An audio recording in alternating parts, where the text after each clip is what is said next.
કચ્છથી જામનગર આવતી 765 કેવીની વીજ લાઇનને લઈને ખેડૂતોમાં વિરોધ જોવા મળ્યો છે। જામનગર ગ્રામ્ય વિસ્તારમાં ખેડૂતોએ પોતાનો વિરોધ નોંધાવ્યો। ખેડૂતો અને ગામના આગેવાનોએ કલેક્ટર કચેરીએ રજૂઆત કરી હતી। જામનગરના રામપર, ખીરી સહિત ગામોના ધરતીપુત્રો દ્વારા વિરોધ પ્રદર્શિત કરાયો। ખેડૂતોની મંજૂરી વગર સર્વે કરાતા લેખિતમાં આવેદનપત્ર આપવામાં આવ્યું છે। ખેડૂતોને જાણ કર્યા વગર ખેતરમાં પ્રવેશી વીજ લાઇન પસાર કરાતી હોવાની રાવ ઉઠી છે। અગાઉ પણ તંત્રને લેખિતમાં જાણ કરી હોવા છતાં કોઈ કાર્યવાહી ન થતા ખેડૂતોમાં રોષ છે।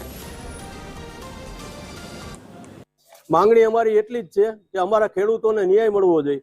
ખેડૂતોને જે કાંઈ મનમાનતી એને વળતર મળતી હોય એવી વળતર મળવી જોઈએ। ખેડૂતોને હિતમાં બધાને ભેગા કરીને એને પૂછવું જોઈએ। ખેડૂતોને મંજૂરી લેવી જોઈએ કે તમારા ખેતરમાં અમે આવ્યા છીએ, આ રીતની લાઈન છે, આ વસ્તુ છે। ડાયરેક્ટ ઉપરથી એમને ખોટી હાથી અરજી બનાવી અને અમને મોકલી દઈએ। ખેડૂતોને ખબર નથી અને એના નામની સીધી ડાયરેક્ટ ઘરે આવી જાય ટપાલમાં। ખેડૂત કોઈ સહી નથી કરેલી ને એમ કે તમારી મંજૂરી મળી ગઈ અને અમે કામ કરવા આવ્યા છીએ એવું ખોટું હાથું બોલીને અમારા ગામમાં સર્વે કરી જાય છે, જેની અમારા ખેડૂતોને નારાજ છે એનાથી।